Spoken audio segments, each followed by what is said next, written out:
Selepas kematian bapa saudara Rasulullah SAW iaitu Abu Talib, Rasulullah SAW merasa begitu sedih sekali. Abu Talib merupakan salah seorang pembela Rasulullah apabila baginda menghadapi sebarang ancaman daripada kaum kafir Quraisy pada waktu itu. Walaupun Abu Talib semasa hayatnya tidak memeluk Islam kerana keegoannya, tapi Allah SWT telah menjanjikan beliau akan meringankan seksa api neraka ke atasnya dengan tidak akan dibelenggu di alam azab api neraka kelak, kerana beliau sering dan banyak mempertahankan Rasulullah SAW jika menghadapi ancaman dan gangguan. Kematian Abu Talib ini membuatkan kaum Quraisy berani dan memperhebatkan tentangan terhadap Rasulullah SAW agar tidak meneruskan dakwah agama Islam. Selain di kota Mekah, Taif merupakan salah satu kota yang terbesar di Hijaz. Rasulullah SAW berharap agar dapat berdakwah di sana, iaitu kepada kaum Bani Tafiq, dan berhasrat menjadikan Taif sebagai pusat penyebaran dakwah beliau. Rasulullah SAW mula berdakwah di Taif dan bertemu dengan 3 ketua puak Bani Taif secara berasingan. Ketika menyampaikan ajaran Islam, bukan sahaja ketua puak ini tidak mahu menerima ajaran itu, malah menghina dan memaki Rasulullah SAW serta melayan dengan cara kasar. "Hoi, benarkah Allah telah melantik kamu menjadi pesuruhnya? Tidak bolehkah Allah memilih orang lain selain engkau?" kata ketua puak Bani Tafiq yang ditemui oleh Rasulullah SAW itu. Namun Rasulullah SAW berjumpa dengan ketua puak yang lain pula, namun jawapan yang sama diterimanya. "Kami tidak suka engkau datang kemari untuk menyebarkan ajaran agamamu. Lebih baik kamu tinggalkan tempat ini kecuali jika kamu bersedia menerima ancaman dari kami," kata ketua puak kaum ini kepada Rasulullah SAW. Malah ketua puak yang ketiga juga melakukan perkara yang sama terhadap dakwah Rasulullah SAW. "Kalau engkau benar-benar seorang Nabi, aku tidak ingin bercakap dengan kamu kerana ini akan menyebabkan bencana kepada diriku. Sebaliknya, jika kamu seorang pendusta, tidak ada guna aku bercakap-cakap dengan engkau," kata ketua puak yang lain pula. Apabila Rasulullah SAW gagal berdakwah kepada ketua-ketua puak itu, maka Rasulullah SAW mula berdakwah kepada rakyat biasa. Seperti mana ketua mereka, begitulah juga rakyatnya tetap degil, tidak mahu mengikuti ajaran baginda SAW.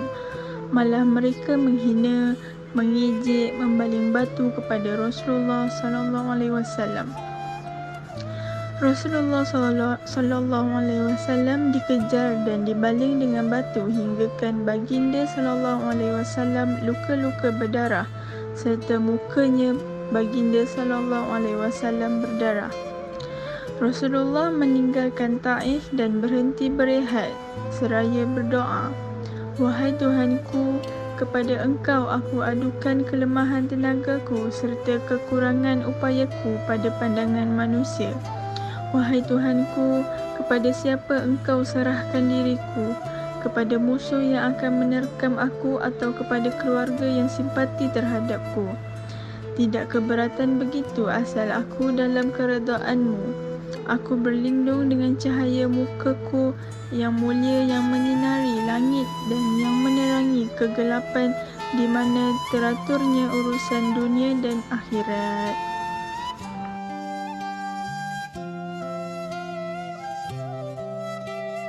"Jika engkau menimpakan atasku kemarahanmu atau daripada engkau turunkan azab kepada engkaulah aku adukan masalah sehingga engkau reda. Tidak ada daya dan upaya melainkan engkau." Lalu Allah Subhanahu Wa Taala mengutuskan Jibril untuk menemui baginda SAW. Lalu Jibril memberi salam dan berkata, "Allah telah mengetahui apa yang kamu alami dan Allah telah menyediakan gunung ganang untuk melakukan apa sahaja perintah daripada kamu." Rasulullah SAW tidak berkata apa-apa dan bersyukur kepada Allah kerana mendengar doanya.